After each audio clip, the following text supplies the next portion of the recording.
Here we go. Welcome back, Visions fans. This is episode 13 of the Leonis report. Back here again tonight with JB. We have another really just awesome set of topics to go over tonight. JB, how's it going, man? Going really good. We had this surprise announcement this morning, or not so surprise. I think, we've talked about the speculation the last few weeks. They kind of shifted around some of the things in the schedule, and now we finally know why. Yeah. Addison Rae is going to be coming this week. I thought that they might be kind of saving her for towards the end of the month, maybe to kind of go with the Fan Festa kind of thing that they were putting together Yeah. at the June 25th or whatever. But yeah, so we're going to get her now. But yeah, I'm excited to talk about her and speculate on all about her. I am too. I'm just excited to move past the anticipation phase where I feel like it's just been meme after meme after meme of like, Addison Rae's coming, Addison Rae's coming, and finally we can just be like, all right, she's here, and just move on. It's like 6 months later. yeah, it's like your dad that tells the same joke for 10 years. You're like, I get it. Next joke, let's move on. You know. Yeah. But yeah, so just quickly covering what we're gonna go over tonight. It will kick things off here with Addison Rae, the vision card, what we know, some predictions about what we'd like to see as well in terms of when she's released. What are the boxes we want to check. We will talk about Master Coeurl, both the Vision card and the Esper, which is also coming out with her this week. We got a couple Transcendence awakenings here, most notably Ruin Sterne, as well as Kilphe, and a couple honorable mentions on the MR side. Do some PvE announcements as well that kind of lost in all of the hype. We have the Trials of Reckoning coming back, which is like an event on its own. We do have a new item coming for that as well as a new like tower version, which we'll go over. And then, yeah, we'll look at the new Guild War map that's been out for a week, a little bit on Raegan and Kefka, see if they've made a dent anywhere. The Leonis Spy Report, we'll talk about the Alaya and Jaden, the new job vision card that came with them. And we have 4 questions that were great questions from last week to carry forward still. So we have a ton to talk about. And not the least of which is Addison Rae as that unit. So, yeah, what are your any initial impressions from what you've seen for announcements so far? So I think the big takeaway that you can look at right away: light unit, 100 costs, free initial get. So obviously we were expecting Bart's coming here in about 2 months. Yep. Also in that same boat. Now we have another free light unit. So actually, I think that, if we do end up pulling in some new players here, that kind of sets them up fairly nicely. You have Addison Rae, who might be kind of a magic damage dealer, maybe a little bit of support. We don't know yet. Right. And then Bart's coming in as really a top flight light damage dealer to kind of have 2 core units there for a party.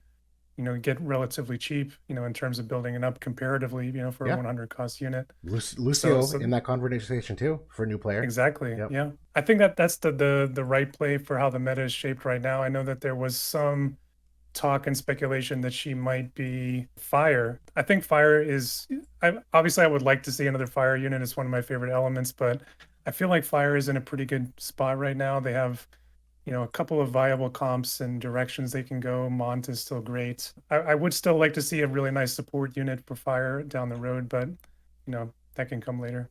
Definitely. That's the same. Just on that fire topic, support is really the only thing that I would have wanted to see because we just got 2 new magic damage dealers. We just had 2 evasion units before that. Mont's obviously in a class of his own. And even some of the older fire units, Regal Glass, Yellow, Summer Ketone, a lot of them check the boxes. They have CTF for your bow user. That are all still obviously very viable and at various stages. So I don't know what they could have made Addison Rae as a fire unit other than a support that would have made sense. But light, even to the extent of what they've teased her as, does seem a little bit not repetitive, but kind of in line with what they've done with light. I do think, though, they're taking a good angle with the sub jobs here, making her a magic-oriented unit. Obviously, we've had a couple physical-oriented damage dealers teased where Wing Sterne, Bart's, Lucio's big, kind of free reincarnation has, shifted light back more toward that physical style. So being able to throw her in there, I know what are the things that we've seen so far in terms of teased abilities. That Limit Break is a giant diamond, like huge diamond AoE. It's also got the slow effect on it. We also know that she's got the guaranteed hit, single target attack. Her range seems to be between 4 and 5, which I think is adequate.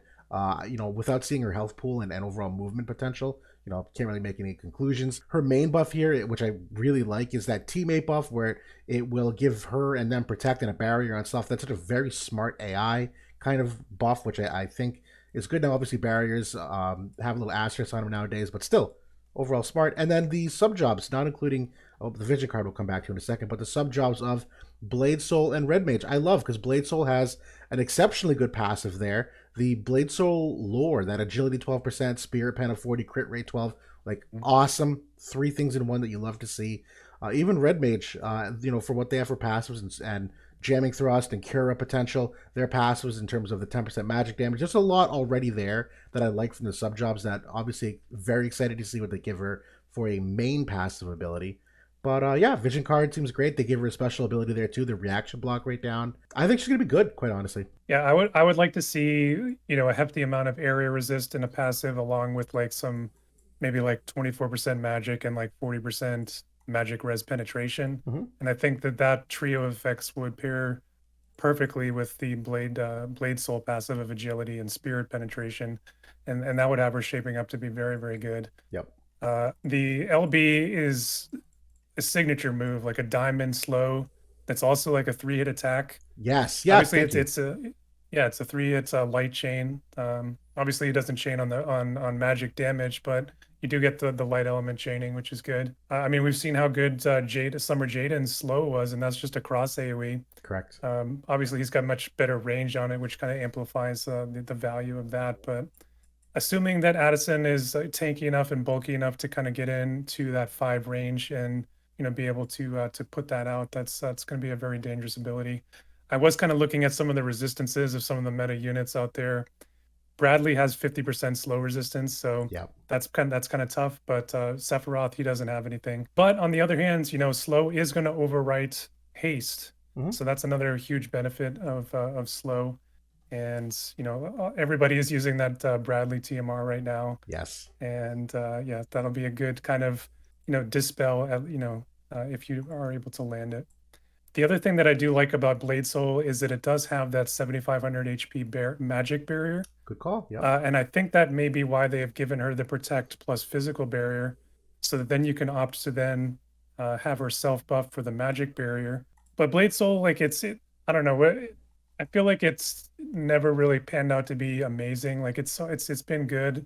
Maybe it's partially been some of like the characters that have kind of main jobbed it, that have kind of held it down. You have Rachis and who's fine, like she's fine enough for an 80 cost, but Varouche we've been talking about the last few weeks is not really made that job shine.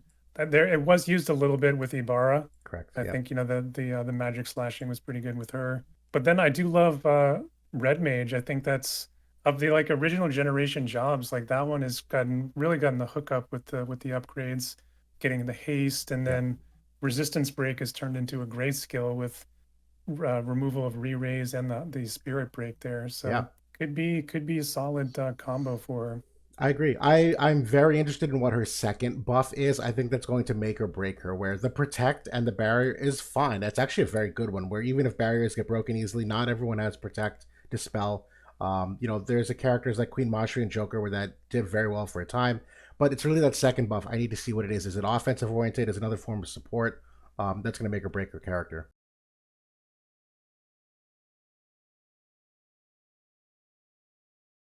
But and then I mean Sephiroth, he can do protect dispel from soldier sub job, but that's going to come across 2 separate hits for him, right? If he does have soldier sub job, he's going to go Hell's Gate into the hazard break or hazard slash or whatever removes it. Right, but either way, it takes 2 turns. It's a second step to do that. Yeah. So I mean that's good. You at least have some protection there. Bradley, I don't think he has any protect dispel. He can get the barrier, but. So yeah, and it is interesting in the announcement, there does not appear to be any unique equipment. That being said, I don't know if it needs to be. I think they've given her glove though, from what I can tell from off the vision card. We think of Blade Soul sub job, we obviously think of like slashers, but she won't be equipping swords from what I can tell. So it might just be the generic gloves. I would have thought they'd make an announcement for a special one for her, but that is kind of a step back, where most characters do get a little bit of power creep nowadays from the unique weapons they give, where they can fit in 2 or 3 extra attributes that are not only strong attributes, but obviously give you the Trust Stone passive flexibility. If she loses out on that, that is kind of an L, but not the end of the world. Maybe, I mean, it could always come later. Maybe they'll do it in the second week. We've seen that before where an item has come. I think actually Halloween Lucia, when she debuted in the game, we were like, hey, where's the book? And then they just threw it out the next week. So that's a good point. That's a good it point. could still happen, and we get Addison Rae's phone or whatever. Right? Yeah. No, and I'm So excited to see. We've talked constantly about Dark being the barometer of things to beat. Not only now with Dwayne, which is prevalent everywhere, even at the top end of the game still, but with Raph, obviously in the future. Light trying to tip the scale still. Wing Sterne actually is still very viable in doing so to a degree, but obviously questions still about how Addison Rae fits into that. Is there anything that you can think of off the top of your head that would even that matchup a little bit more between Dark? I think that the way that you get to the dark team is through the magic angle. I think like going straight up slash damage into Raph is probably a losing proposition for a lot of folks, especially if they don't have much reaction block or like a reaction seal. Raph, like one of the great things about her is I think it's like a 100% counter chance against slash damage just to cut it by 20%, Yep. which is insane. And that's just on top of all the other layers of mitigation that she has. So I do think that the magic angle and kind of chaining magic and maybe having a little bit of magic res penetration is probably the way to go. Light has a lot of good, traditionally had very good options. That you think about Sakura, later they had Yuna and units like that. So this seems to be kind of a return to maybe to that angle for Light. So how about you? What do you think?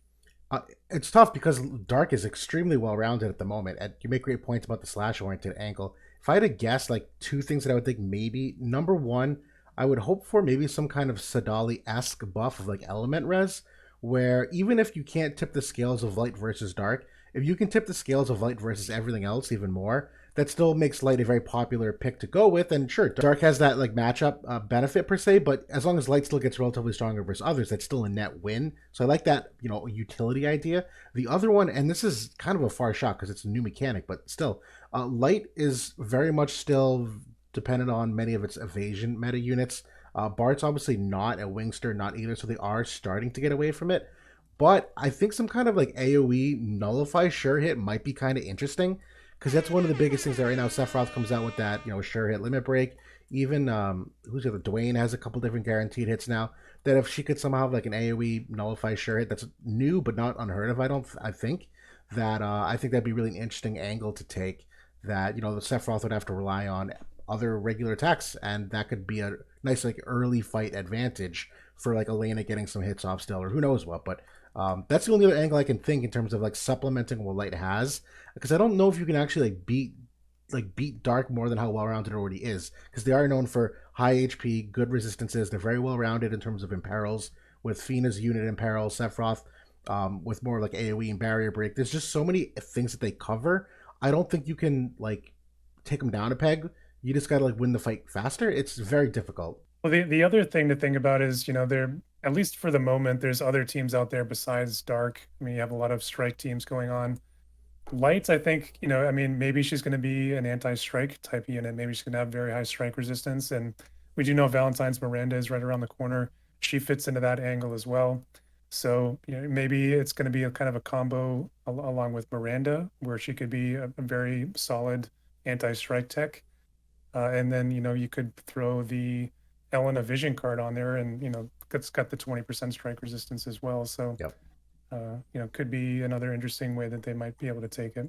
Honestly, I hope they don't actually, because I don't think we've seen Strike here like it is in JP. Where Strike and JP characters came out that were, filling a need, and Raph was one of those characters. But even recently, Raegan's one of those characters, Viga's one of those characters, and obviously neither of those characters have been well received because there wasn't a need to mitigate that Strike meta as much. It's still very strong here. People that can build it are seeing exceptionally good results overall.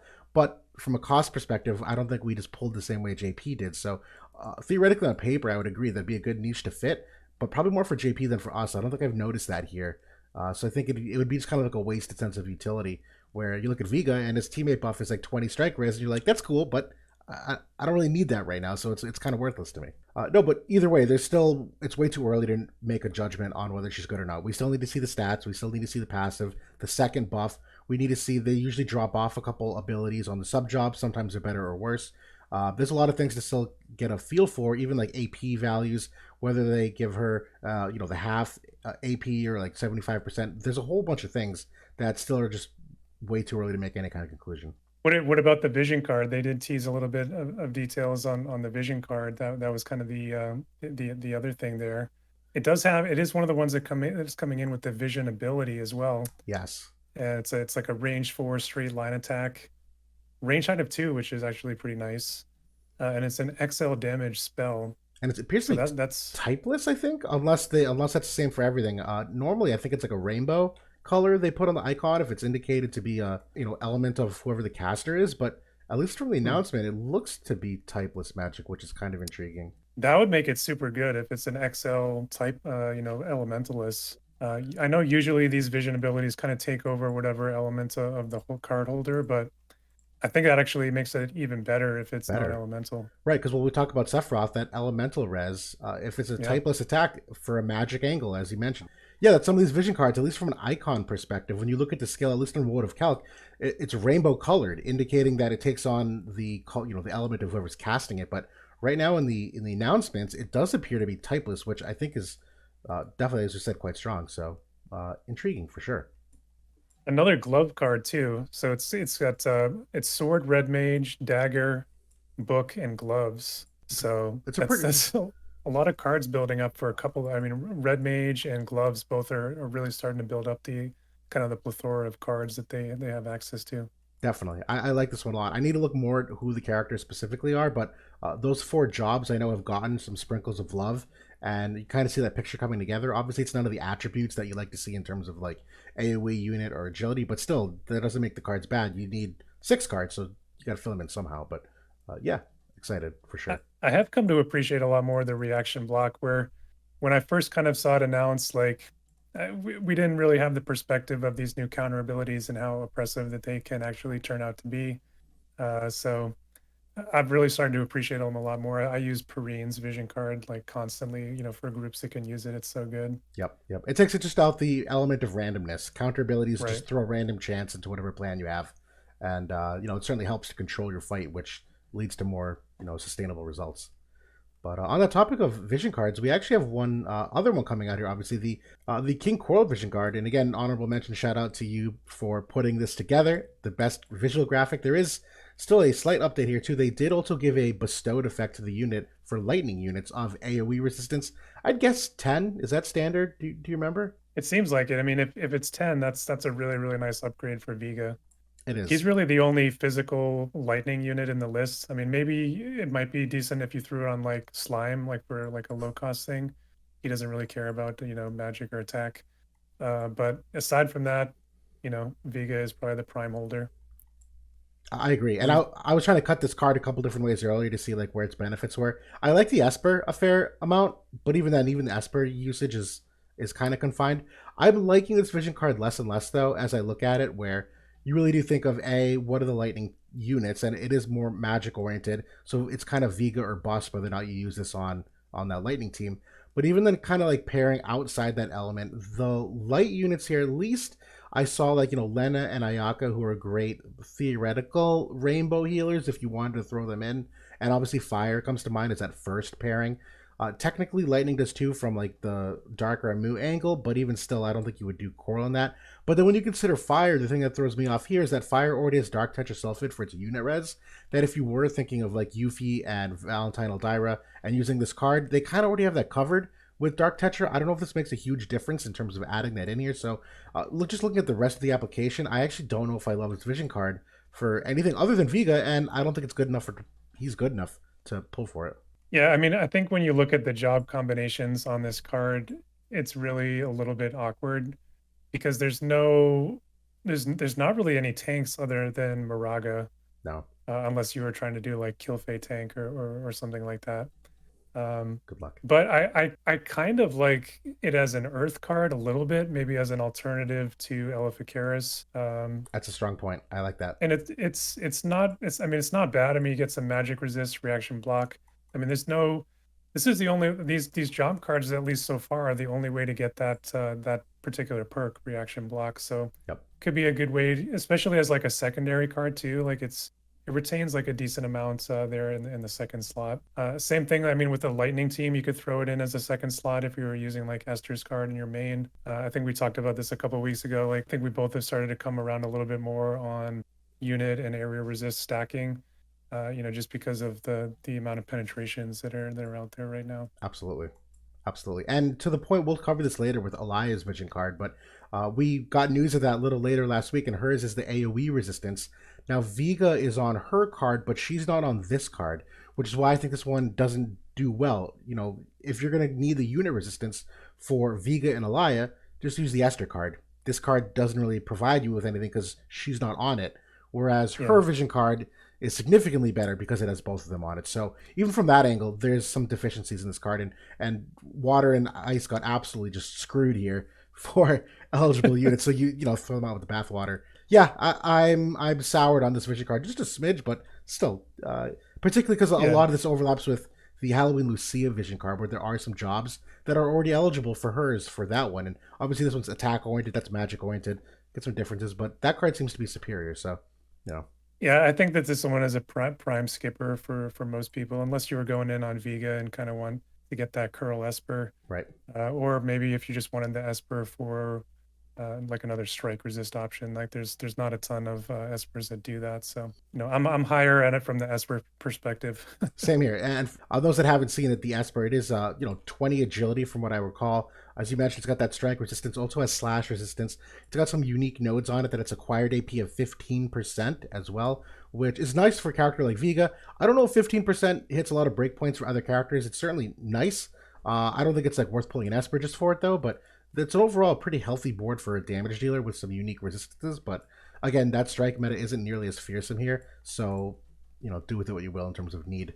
Yeah, I think that the interesting thing about the strike resistance on this Esper is that when you look at the other Espers that have it in the game, they're all magical leaning. Like you look at Bahamut, you look at Ramu, you look at the Leech, from the Earth. Yep. I think those are really the only Espers that have it, as far as I remember. Phoenix. I have resonated like. That's right, Phoenix. For like but he's more tank oriented. Tank, much slower, right? No, don't have the offensive node, so it's a nice add for your physical damage dealers for sure. Yeah. So like your physical DPS, they don't necessarily want to be using those other ones I mentioned. So a good one, I think, from that perspective. Agreed. Yeah, for sure.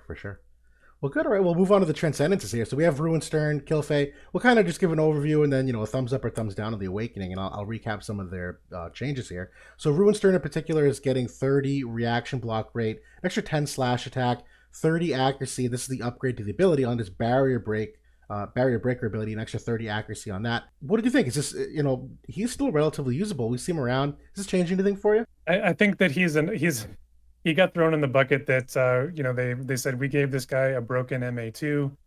We're just gonna kind of bring him back to earth a little bit and kind of give him an average Dream Awakening. So I think that's what it is. Like it's fine. Like it makes him better. You can't deny that. 30% hit chance. It kind of leans into one of his best strengths, which is as an evade hunter. Yep. He's got very good luck. He has the buff that gives him a ton of accuracy. So he can deal with some evade units very, very nicely. And, he's got the big AoE diamond to be able to do that. The reaction block, again, that's, something that I've, like I said, grown to like. So that's a good thing. But yeah, that's kind of about it. I don't think it's going to really change a ton for the unit. He kind of is still reliant on that Mirage, which not holding up as well, at least in terms of like against Edward and the Sephiroth matchup. So right. No, I'm in agreement. Yeah, it's overall a nice additions, little power creep adjustments for him in terms of keeping him, current with some other attributes that the characters get, but not shifting him ahead of any of the dark units more so than he already is. I mean, he's still better than quite a few units out there. He's still definitely usable. Yeah, but if you're ranking the dark physical units, he's number 2 behind Seph. Dwayne is a different class tank, but yeah, but it goes Sephiroth and then Ruin, Sterne. He's right there. And then the second one here is Kilphe, and her niche has always been kind of like that sturdier sturdier caster. She's getting 20 defense, 10% magic damage, so that nice like all magic damage output, which is a good buff. 40 Spirit Pen is added onto her job 120 ability as well. Any thoughts here for her? So they really are leaning into the defense for her. She has some innately, I think she's going to be walking in with 30 defense now. She has a passive, she can get on a bunch more, and then her self buff. So I mean, if you build her for her, she can get, upwards of like 70, 80 defense, which is pretty impressive. What 80 defense does for you is not a ton. Like maybe you get 10, 15, 20% Right. mitigation best case. Yep. Which, against certain units, that's pretty helpful. She still does have a barrier. Like her damage is going to be a little bit better now, like the 10% boost. Her damage, it's kind of reliant on her getting out her imperil from her LB, Yep. and her range is still kind of one of her biggest weaknesses. She's living in that kind of 3 range zone for most of her attacks. Agreed. So yeah, I don't, she's a fine 80 cost. If you're looking at cost limited formats, her value goes up. Yeah. No, I agree. I actually don't think this does anything to change her for me. I made a post on Reddit a couple days ago and talking about the power creep post their anniversary and like a little bit of what's changed. And one of the things that we're observing nowadays with these units that are coming out is that defense and spirit just quite frankly don't mean as much anymore. If you look back for a time, a lot of characters that were coming out were given double digits, notably of defense and spirit. And that's one way that they've shifted now, where there's so much penetration of the game that they give her 20 defense, but if you're penetrating 80% of that, then you're only getting 4 defense. It's really like nothing. So that's like an older 2022 type of survivability that just doesn't stand up. So it's an upgrade to her, but in the broad scheme of the game, I don't think it actually changes anything. So I would go thumbs down here, but right in line with what she was known for. So I think it's fine. And then we do have some MRs coming in here, notably Kryas, Lilith, Sosha, Severo, Liarte. I know we did our MR tier list with Masidi a couple weeks ago, and a couple of these names popped up at that time. I know there's probably one. I know there's at least one here that you're high on, that you've convinced me to be high on. Anyone here in particular you want to talk about? So I think you're talking about Lilith. That's correct. Yeah, she's good. I like her. Her stats, like if you look at them like across the board, they're like close to, on par with a lot of UR units. Like she gets a ton of HP. Her damage, her attack is actually pretty nice. I've been turning around a little bit on Krace, at least for like cost limited situations. Mm-hmm. I mean, just from like the critical angle and some things that you can do with that. And if you were like going to buffer up with like Perrine's TMR, for example, and she can start getting a ton of CT like when she crits. Yep. So I think that's kind of a cool, interesting use for her. But she still is kind of living and dying by like the gunner's innate weaknesses, which is the range height and the obstacles on the field, and Absolutely. hitting around teammates and stuff like that. Yeah. So Yeah. yeah, you have to kind of temper your expectations with that. But for a 50 cost, yeah, she's cool. She's fine. I agree. That's really nice of you not to crap all over the water element there, as you talked about the weaknesses of Cry, because obviously the surrounding cast plays a major part, and water gunners are not even remotely close to the strength they used to be. So she's kind of on an island in that regard. But I still have hope for her, but I haven't actually used it in practice, so it might just be copium at this point.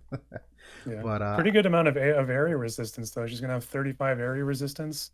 yep. Not too shabby. Not at all. Not at all. And then I do have a special eye on Sosha here, because that is one of the units I picked for my draft league, and intentionally so, knowing that she was getting some upgrades here. And she's still relatively squishy, but I know they did give her some very interesting extra like spirit, where they're giving her a 30 spirit as part of the dream. And the biggest thing is her dragoon buff that's just like loaded to the gills with stuff now, that the TP cost is abysmally low, which is kind of sad from like a AP management perspective, but it's an attack buff. It's an extra 20 spirit when you give yourself protect. It also gives you protect.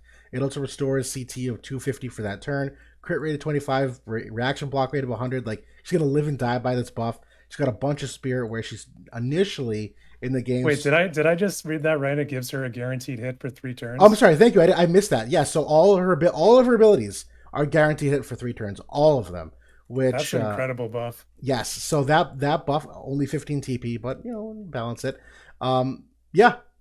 For her cost, what is it? 40? Like pretty decent for the mobility she has as well. I'll take it. She's going to be like fairly tanky against magic damage now too. She has a lot of magic resistance and spirit now. Well, so this is like the talk about a comeback story. She started off at minus 20% magic when the game came out, and then for her MA2 they gave her 10 spirit, and they gave her 60% magic resistance. So that minus 20 went to 40% magic resistance in addition to the 10 spirit. She's now getting an extra 30 spirit, and then her buff is going to give her another 20 spirit.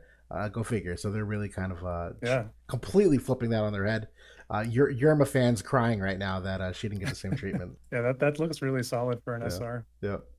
But I think that's really it for what I was going to talk about for some of the MR and SR units here. Some of them are fine. Liarte, fine on paper, but not going to make or break your game. Cool. All right, so then we'll talk about the PvE things coming here as well, namely the Trials of Reckoning. I know that Locke is an XL unit, and Kefka and Coeurl, the new Esper Vision card, are also XL VCs, so maybe some incentive to pull it from that perspective.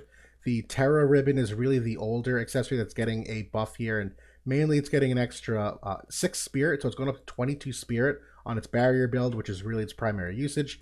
And then the special box upgrade is evocation gauge boost of 30, which for an event like this is exceptional, I'll say.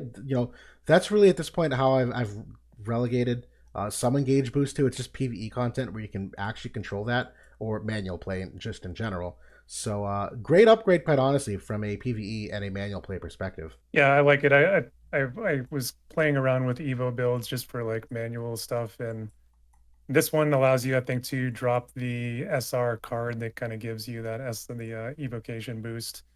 So it's nice that it has at least some kind of niche usage. I always like when they upgrade these items to have interesting effects that you can't really find anywhere else. Right. I think that the item at a +5 was already pretty good to have the magical human killer. Like, if you weren't able to, it's another way to get some more damage, Exactly.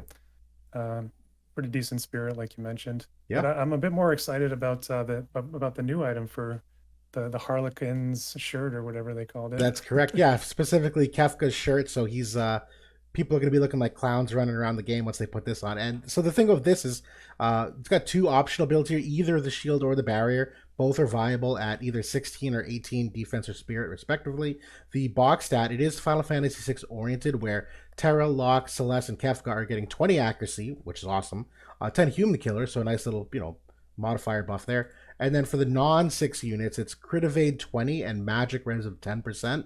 I don't know if this is amazing for non-Final Fantasy VI units. It's really for them that I see the biggest upside, where that accuracy of 20, particularly for characters that you just want a free accuracy and not need the Alex ring, just to like bring up the bottom edge of what your hit rates are going to be. I think it's a good one, considering it's a cloth, though. I am 50-50 on the cloth aspect, where I don't know if the defense and spirit values are just quite high enough, nor the HP side, but could be worse. It's still an interesting, piece of equipment. I do like that it gives that human killer node that's non-typed, so it will stack with either physical or magical or both. Good call. Yep. So that's pretty cool, especially when you consider the item we just looked at with Terra's ribbon, and you could put them both together and get a bunch of human killer mods. Yeah, the crit evasion is nice. You could see that being, maybe pretty decent on Celis.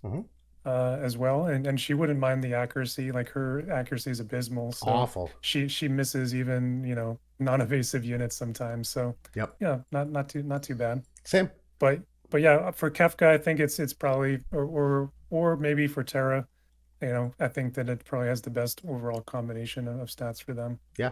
I'm just excited for Kefka. I like that crit evade. One of the things I've noticed is that his main ability has a pretty long cast time on it. And one of the risks you run is that he'll die mid-cast and he'll re-raise, but you've essentially wasted that cast turn. My very slight hope here is that if you can lean a little bit into that crit evade side of things, that you just kind of avoid that extra crit damage, which might have KO'd you. And even if you live with 100 HP, as long as you can still get your cast off and they kill you and re-raise, it's fine. You at least did your damage, you got your debuff off, you got your imperil off. But to get interrupted just because of that extra damage is just a lethal, killer for him. That I like this aspect of it. Yeah, that's a good point. I've been finding the same problem. I've been playing with Kefka quite a bit in Arena the last couple of weeks. So yeah, it's happening more than I would like. So this could be nice. No, absolutely. So cool. And then we do have a new kind of content coming here. It's kind of a twist on Tower. I don't know if we need to spend a ton of time on it because it's more to be explored, but essentially it's only 10 floors. It's oriented, it's called Spire of Lightning, so it is very much lightning oriented. The drop is the Thunder Ring, which many veterans likely already have at this point, but I think the extra cherry on top here is that they've created some cool lightning themed titles for efficiency and clears, which I think Tower was missing. The grade was irrelevant of what you ended up with. The rewards were never good enough for the time it took to do. So from just like a pure PvE perspective of those that like to achieve some of these titles. If you have lightning stands out there that really want these lightning titles, this is actually a really nice change. I like that they took this approach. No, I'm a big fan of this. This is exactly like you said, something that seems like they wanted to implement some kind of reward structure into Tower. It never came to be, and the mode itself is just stale. It's bad. Nobody really likes climbing 100 floors, especially when you need to do it a couple of times to make the damn rings. So I've really liked that they've condensed this down to just 10 floors to upgrade the old rings. Um, and the Thunder Ring is going to get an extra 5% of each resistance. So it's going to get an extra 5% in water and an extra 5% in lightning when you take it to +1. So that's really nice. And then, yeah, I do like those titles. I think those are really cool. I was Yeah. thinking about getting in there and seeing if I could grab one of them. Yeah, absolutely. And thank you for the mention on the Thunder Ring. It does get an upgrade. I completely overlooked that. So, nice bump there. And just as a side note, too, we are getting some equipment training success rates up. So, those of you that are holding off on your equipment to kind of make sure you get those max stats, another great week to do it. Definitely take advantage of it. I know a lot of people out there kind of wait for these weeks to come along and they're saving some gear to re-roll it. So make sure you do your daily free dismantle. You know, you get one every day. So take full advantage of those 7 days. Yep, absolutely. Or I've always said this. This is probably like one of my favorite values in the game. That weekly, what is it, 7.99 pack with the equipment boost rates up. That alone, in addition to the evocation bonuses it gives you and whatnot. If you're still running into problems maxing your gear, that's still like my favorite way to do it. So, honorable mention. But that's all we have for the Battlegrounds of Ardra. As we transition to the War Room here, we will look a little bit more at the new Guild War map that came out, and we are going to try to take a quicker deep dive on Raegan and Kefka. See that it's been a couple weeks. See if they're making any waves yet in Guild War. And so, yeah, we have a new map here, Bamboo Grove 4. What are your thoughts so far? It's obviously geared toward lightning. I don't know if I've seen much of that personally yet, but what are you doing with this map? How are you enjoying it? What are you using? So I've been using a lot of fire. I've been using a lot of Bradley. I've tested, you know, a few things. I've done some fist stuff. It's a perfect mirror map. So your slot 1 is aligned against the enemy slot 3, and you know the enemy slot 1 is vice versa. So it's kind of interesting. Like the slot 2 placement can be kind of awkward for a tank because you have kind of some impassable stuff with the environment there. Right. They kind of are kind of naturally shifting towards slot 3. So personally, I've actually kind of liked slot 1 for tank placement.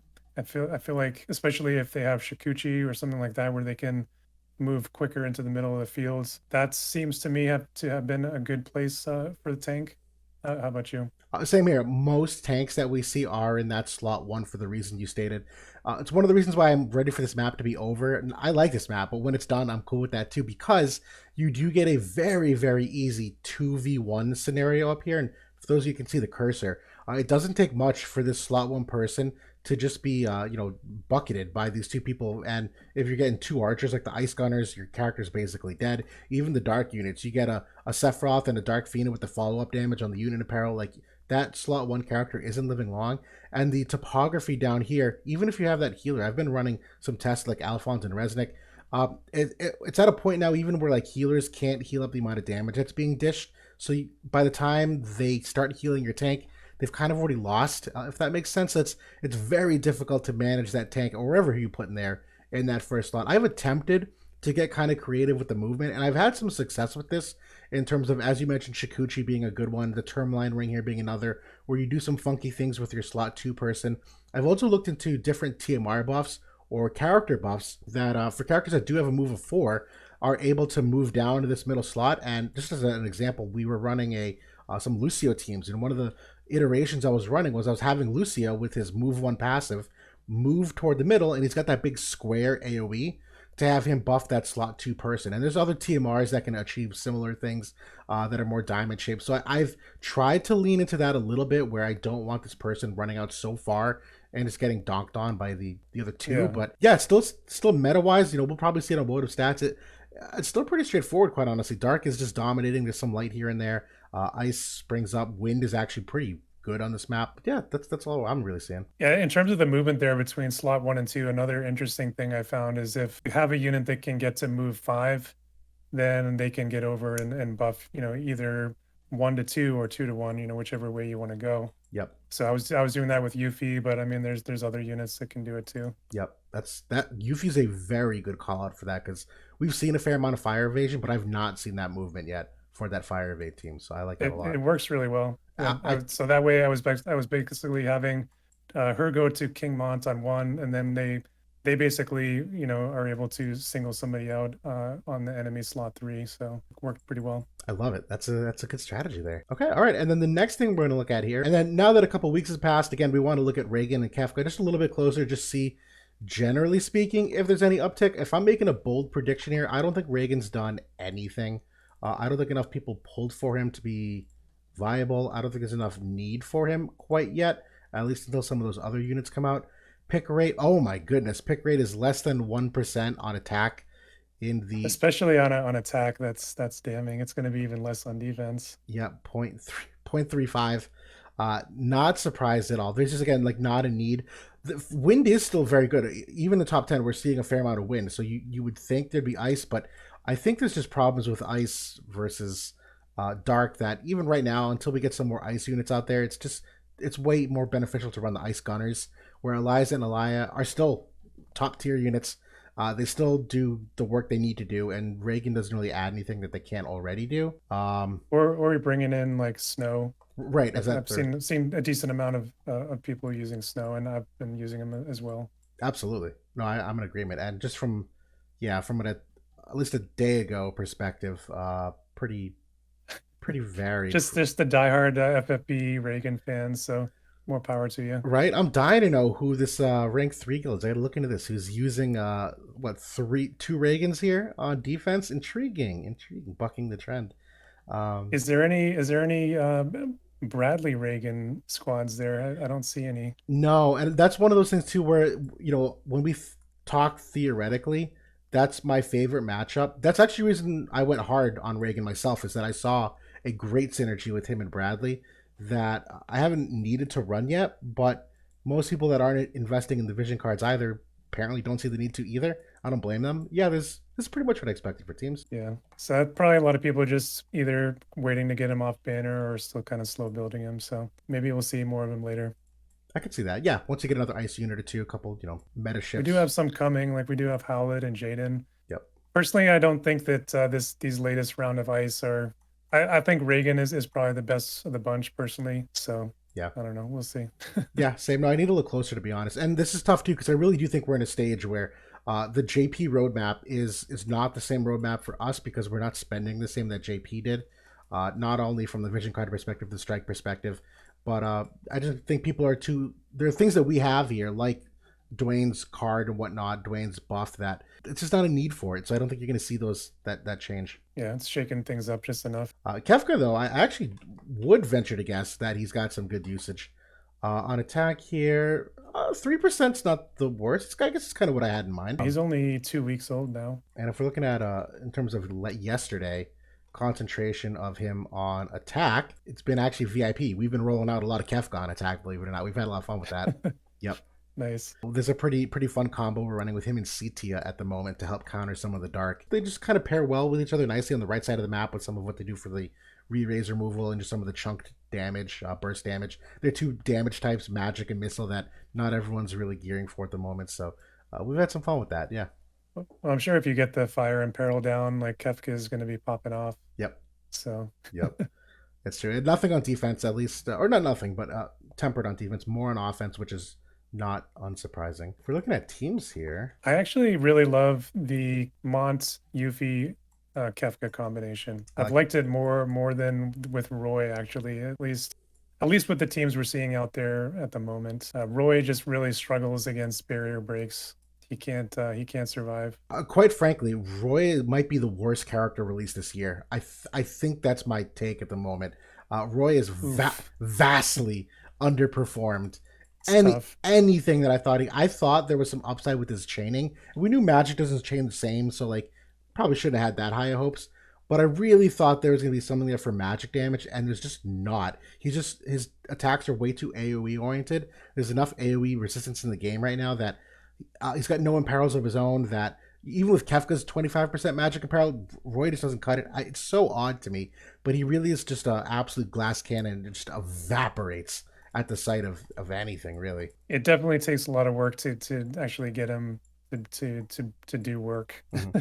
Yeah. Like you, and I think like on certain maps where everybody just congregates towards the middle, and there people are throwing out their diamonds, like he's just not going to be able to survive very long. So it's like you need to have like the re-raise TMR on him and maybe even bow tie him too, and he's kind of stuck with that kind of setup. Yep, it's true. Well, and then even when you're talking about fitting them in a team, people like to lean into that glove synergy. But even vision card economy wise, if you're putting those in the main slots, you're gimping your team on the vision cards. And even in the sub slots, I don't think it's impactful enough to tip the fight offensively. I don't see the firepower coming out to make up for the lack of survivability. He's not a glass cannon, he's a glass water gun. Yeah, I thought the damage might be just a little bit better than it is. I was a little bit underwhelmed with it. Like even like like you said, getting off the 4-hit chain or whatever. Like yeah, if somebody can cap it and follow up on it, then it looks pretty good. But there, I mean, there's some RNG involved there. There is, and yeah, you can see the individual attack teams here. You can see that's what, 6 people here, and yeah, been King Mont, Kefka, and Cetia, and it's been fun. Yuffie, I do think is probably one of the better ones here. I like throwing in that random evade unit because you just can't gear for all of it. You can't gear for accuracy and magic resistance and disable resistance and the berserk and all the stuff that King Mont does. So very well rounded. Well, plus, I mean, like in the typical evade setup, there's a couple of cards that can kind of lean towards more magical. So it's actually kind of nice sometimes to have a unit that can kind of take better advantage of those cards. So yeah, and then, to be fair, this map too also isn't the best map to compare some of this, but we'll see more maps come out where might get some different results. I know the longer map in Arena right now is one of those where I think some of these units that could use some ramp up time probably do a little bit better. So that's all we were going to cover here in terms of the war room and the analysis there. We will shift now briefly, just a little bit, talking about the Alaya Jaden Vision card, which came out. So for the Alaya Jaden Vision card here, I know we kind of spoiled it earlier talking about the area resistance, and you made the graphic pretty promptly here. What do you think of the card so far? I think this is a really good one. I think this is another one similar to like the Full Metal Alchemist card that can, I think it's going to open up some more comps, especially like that spear fist combination. So I think this is going to be like a real double job enabler. Yep. So like they already have that FMA card. They can both use agility, unit resist. Now you have area resist here.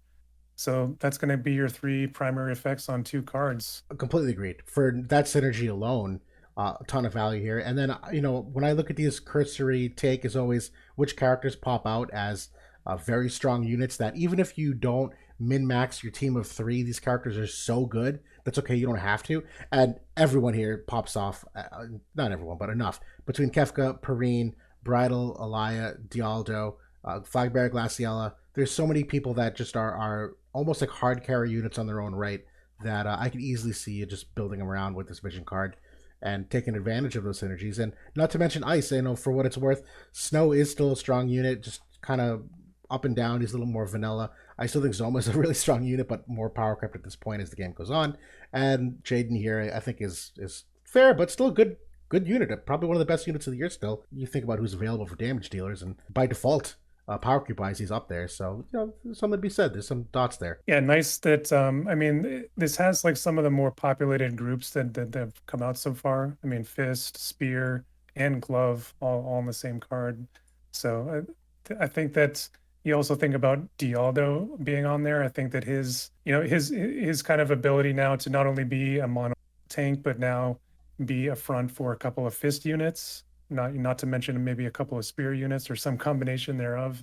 That's a pretty big feather in his cap, I think, going forward, especially with the cards to back it up. So I'm really, really liking it. And I am semi-intrigued, the synergy here, because we mentioned like Earth being and Ice having some good characters here, where Dark Golem coming out is AoE resistance for the 2 of them as well. So we talk about overlaying some of that area resist between the 2 of them, that if you went Dark Golem like main slot and put this in the sub slot, you would still get a fair amount of that acquired AP, the slash res of what is it, 12%, I think it goes down to whatever it is. It's still a nice combo that even that area resistance, even if it gets cut down. Yeah, really, really good. Yeah. Without even talking about lightning this whole time, because there's still a bunch of really strong lightning units here. And yes, I do think Vega and Alaya on this card with Alphonse, or as you mentioned, some other kind of tank to take the brunt of things, is a very powerful synergy. So I like this card a lot for them. Pretty much all of the lightning cast is there except for like Skahal and Resnick. So right, which is cool. Good, they had their turn. Let's we'll get some new units in here. Good. All right. Well, that's what we had for the at least for now the future look. A little bit of what JP had to offer, and we'll cap things off here now with our Leonis Town Square, our Q&A. We do have 4 excellent questions here. So question number 1 here is, how do you two value transcending units as far as choosing who to wear Raegan? Personally, this person is fond of tanks, especially tanks with some versatility. They mentioned Freyevia, Dario, Marielle, and OG Leela completed. Very surprised to see Freyevia with those other names, but I'll give it to him. I won't stomp on her name after you thrashed me on live PvP in front of everybody with Freyevia. For those of you that don't remember, the auto PvP tournament. Actually, this is a fun thing to talk about. So light meta was super dominant at the time, and More the Merrier had just come out. And in my heart, I'm like, More the Merrier is really strong, the strongest we've gotten against light. And it was the first round of like the very first auto PvP tournament that they'd ever done. And I came out and I was just kind of like hedging my bets, and I had this great like quicken team with her and whatnot. And I was just kind of like, everyone's running light, I'll just run with this. And the 1% chance JB is matched up with me in the first round and he runs a Freyevia team that's just, I don't even want to talk about it anymore. I don't know why I brought it up. the Freyevia Valentine Solir team. It was great. I couldn't believe it. I'm like, this is the only team that can beat me, and you fucking ran it. Awesome. It's great. That was fun. Sidetrack. So, but yes, the question, how do we value transcending, and as far who? What are your thoughts? So I think you're off to a good start, because I think, at least in terms of like the lower rarity units in particular, the most value I think you can get from Awakening is going to be, at least in the terms of like, you know, Guild War, limited cost Guild War class match. A lot of times for autoplay, that's going to be your tanks and supports. So you got Dario, Mario, OG Leela. I've awakened all those 3 myself. I think those are great choices. I wouldn't stop there. Like, you know, if you play Ice and you play Earth as well, Nasha, Prince Mons are another couple of good options as well. You know, if you're looking at supports for lower rarity, Naya is cream of the crop. Units like Kadia and others.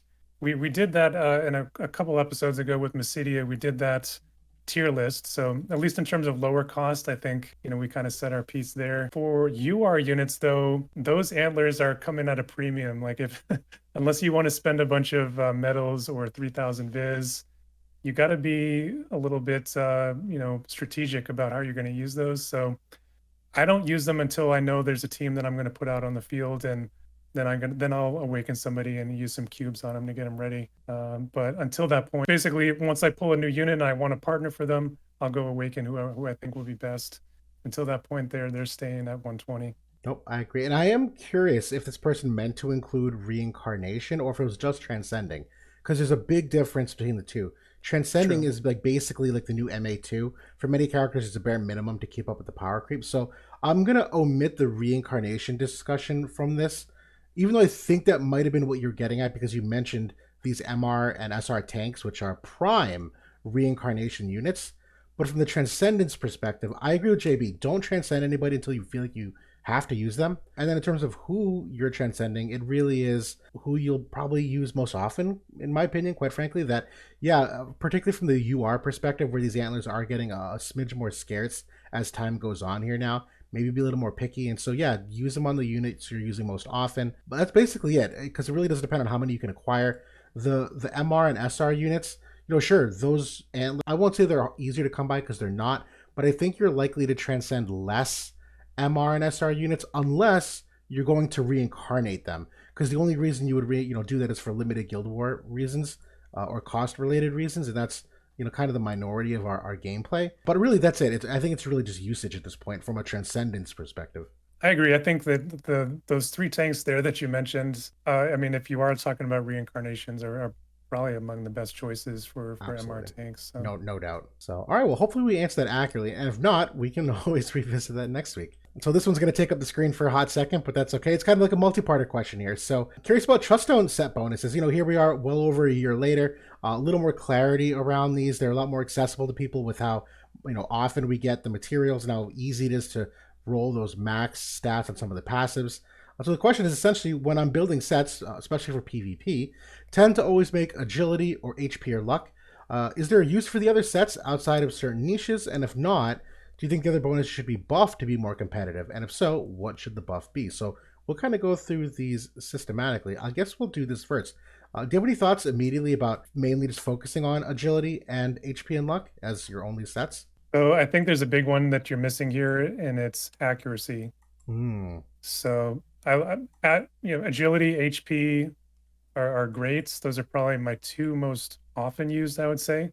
But right behind it is luck and accuracy. Those are probably my top four. Beyond that, it's definitely more niche. There's some cases to be made like for crit, like maybe for PvE usage. But yeah, I think it's you're a little bit more niche. I mean, even like AP sets, I think is another good one. I've found good uses not only in PvE but also in PvP. It kind of depends on the unit and what they have access to innately.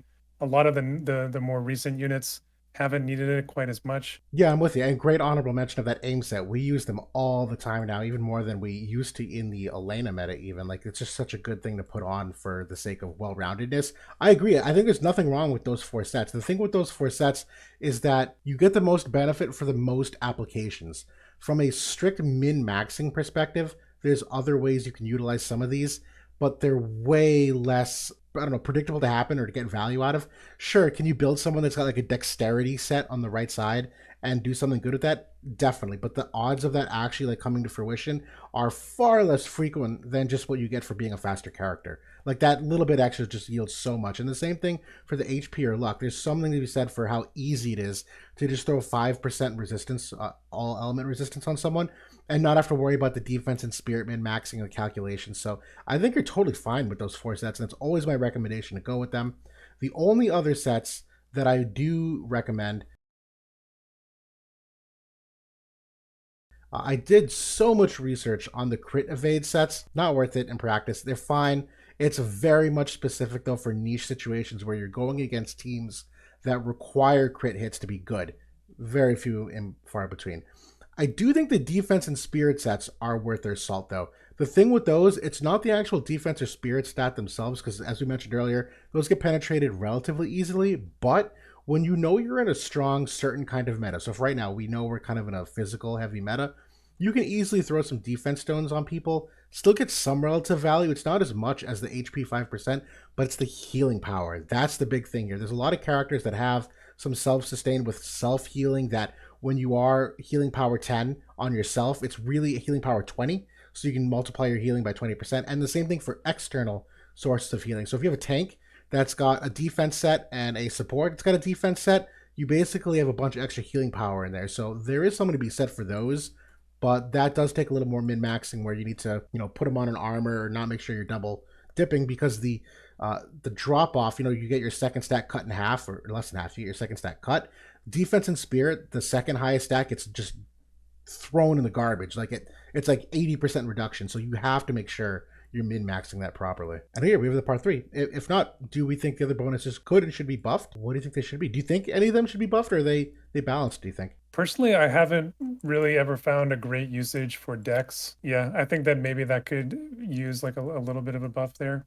Crit I have used in PvE. I like the crit damage plus 10 modifier it gives. And then you're always incentivized in PvE to always crit. You don't want any RNG for missed crits or anything like that. So I mean TP I think actually can be sneaky good again, like for the AP consumption decrease. Correct. I kind of like it a little bit better than the AP set, if specifically trying to get more AP, but they could use a little bit of retuning, I think. I would agree with that. Yeah, honorable mention for the TP. I'll frequently put that on my long range archer units with the assumption that most of them are getting 1 hit or 2 hit anyways. That 5% HP doesn't give them like a third hit to live. So I might as well get more AP while I can and maybe get some extra damage uptime. And obviously TP, there are some supports that are very TP hungry. I know for a time like Resnick from Lightning, we would do some TP sets because you needed the extra TP to heal. She doesn't use that big barrier ability anymore, that 42 TP ability, just not as often or if at all. So a little bit better now, but yeah, definitely niche. And I agree, Dexterity, I think I only own 1 set of it. And yeah, the applications of Dexterity are pretty slim. And then question number 3 here. Does Bridal Alaya and her vision card change your opinion at all about Vega? Gives him an OP future partner. The VC addresses 2 weaknesses that we mentioned, AoE resistance and the AP generation as well. Does her and the vision card change your opinion on him at all? A little bit. I mean, it definitely addresses two kind of holes in his kit in terms of like AP generation and the AoE resistance. So I really like that. At the same time, I don't think that I would rush out and pull Vega because I think that, there's other really good options in the lightning element that he's not entirely needed. Like, is he maybe, one of the better partners? Sure. But we don't know what's going to happen with Esther. Skahal got a bomb upgrade for his 140 somehow. Someone over at Gumi loves that unit because he just keeps getting better somehow. But obviously, there's other lightning units in there. We don't know what's going to happen with Summer Helena in a couple of months. She could get a really nice upgrade. Yep. So yeah. Yeah. And for me, no, it does not. So just kind of recapping, my grade, I gave him a B, which for most people is like trash tier because I never give Bs. It's not. B is still a very good grade, and he's still one of the better units you can pull for this year. It's just not economical given the other options. But for where I consider like a B unit, he requires either or both Alphonse or Bridal Alaya. He is not the carry of that team. They're the carry. He just happens to be a good supplementary unit that can help them out, which I think is adequate for a B grade. Like when I really think of like top tier units, they're ones that either are the foundation of that team, they're ones that force certain kinds of metas, they're people that alter how people game plan, and Vega does none of that. So, Bridal Alaya does, so she's really that, like you said, OP unit. And Alphonse does too, where he enables a lot of what Vega has for weaknesses. So no, I think we're adequate. And yeah, sure, there's an AoE resist for Axe, but we already are playing Vega with AoE resist. I did a test this week. I sent JB the video. It's disgusting. It's awful. I'm already running 20 AoE resistance cards on Vega right now, and he's getting absolutely thrashed by all kinds of like 7,000 damage a pop from everybody on AoE damage. So just because he can now put it on a job-based vision card, it's still 20 AoE resistance. Doesn't change the math at all. Kind of whatever. I'm seeing him getting even chunked by water units because Celis comes in and drops his AoE resist by 20. And him not having any cushion there, it's like, okay, now Astrius can come in and defense break him and do a ton of damage. So it's definitely a problem for him. But that's I think we're in alignment there. Like that's why I was kind of bringing up some of those other past carries for the lightning element that are kind of due for upgrades. And yeah, when you look at that proposition compared to how much he costs, it doesn't really line up. No. And to be fair, that does kind of get fixed in the future, where if you consider right now that Coeurl Vision card is going to give 10 AoE resistance to the lightning unit, so he'll get 10 from that. And then you have to also figure Bridal Alaya does give a teammate buff of 20. I think it's 20 or is it 30? So either 20 or 30. 30. That's crazy buff. Crazy buff, right. So she'll give him 30 area resistance. So now you're talking Vega with 60 area resistance based off of the unit, the unit, the party, and her buff. 60 AoE is now suddenly very competitive, but that's not Vega himself. That's the whole balance of everything, and her in particular is half of that, 50% of it. So, he's still adequately a tier down. I couldn't believe it, seeing like I actually lost to like a really well built water team. I mean, to be fair, I was running Kefka with 2 lightning, but yeah, it's like, what the hell? Waters, I mean, I still think Waters like underrated. They're still not great. They still require a lot, but I mean, Ildira is good, like 140. Like she's like on this arena map, she's just sitting down at the bottom and healing like for like so much. Because I mean, Celis takes a lot of hits, even with Al and Vega. Like takes a while. So Celeste is definitely still a very solid unit. 2 thumbs up for that character design. Well, then here we also have our fourth one, which, shoot, we might as well spend the rest of our night talking about. Where do we even start? With summer units probably around the corner, what sort of things would you like to see for them to make them viable again? I've recently had some success with Summer Elsorel in an anti-fire evade team. I'm really glad you've gotten success with Summer Elsorel in the anti-fire evade team. That being said, water should theoretically kind of fire to some degree. So my barometer for a good character isn't just that they can beat their counter element. They should be beating their counter element. It's how do they do against all other elements. What are you thinking for some of these though? I really want to see like a good upgrade for Lilith. I think that she needs a little.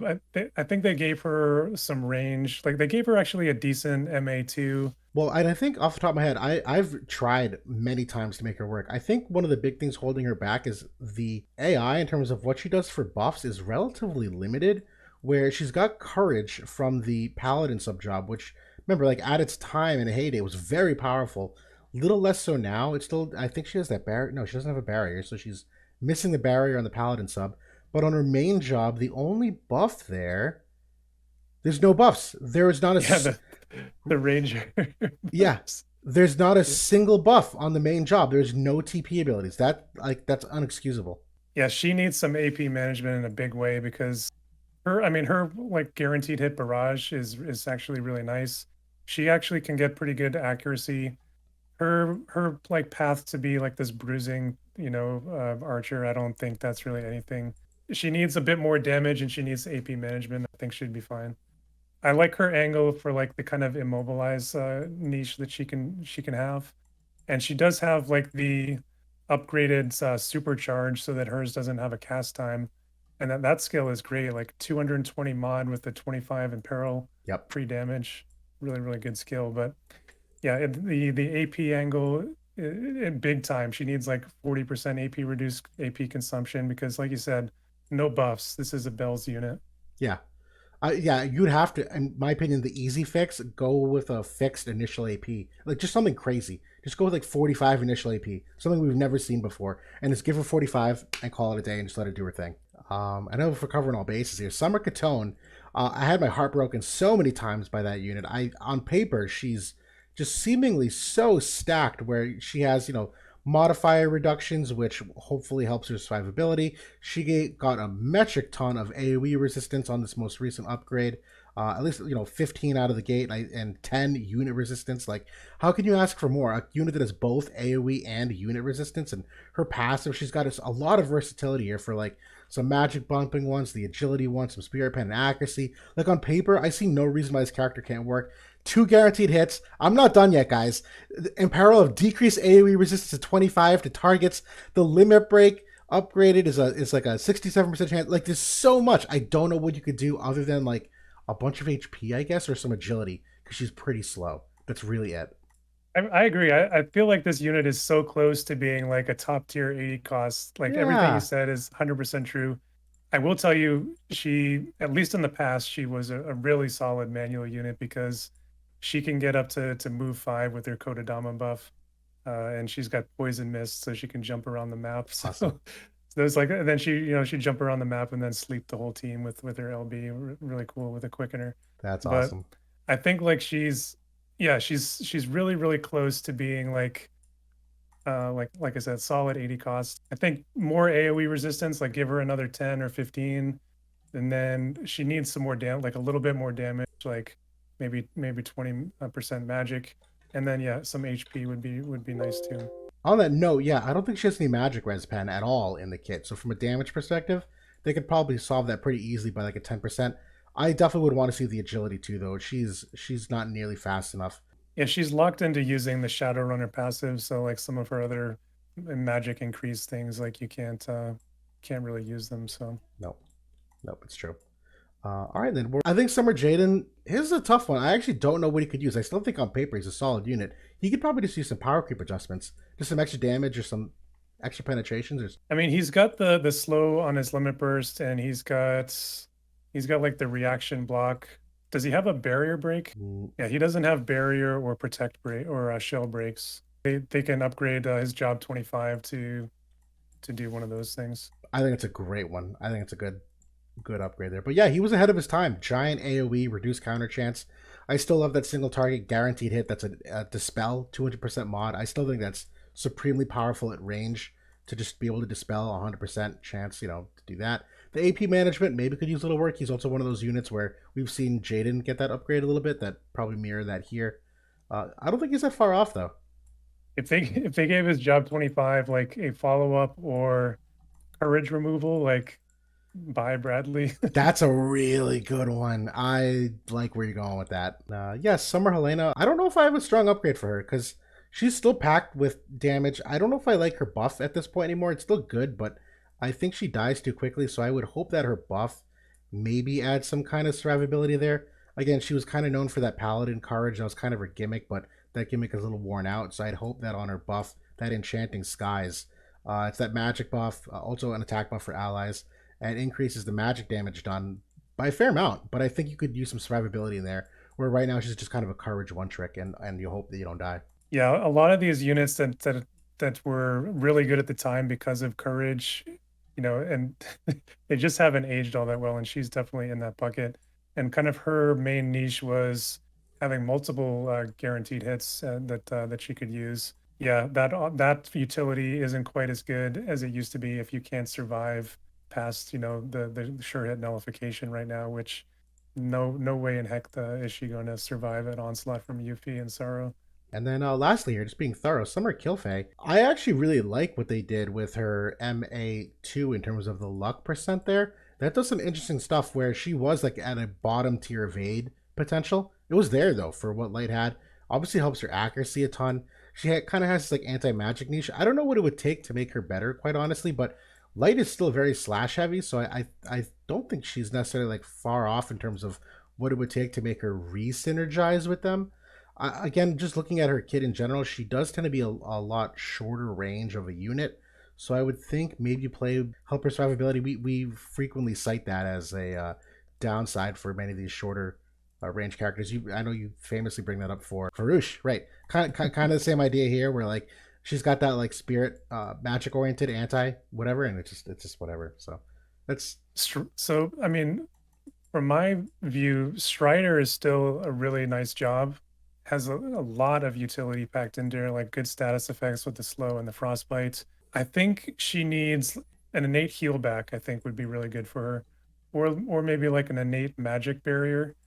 A lot of times when they've given the innate barriers, they've been general or they've been physical. With her magic niche, I think that would be cool, like a 50% three-hit magic barrier. And then then she's like good to go for any magic. There's not quite as a bad of a problem with magic barrier breaks out there. So I think that could be kind of cool. You could focus all of her mitigation towards the physical side, and then she could be pretty well balanced. I like it.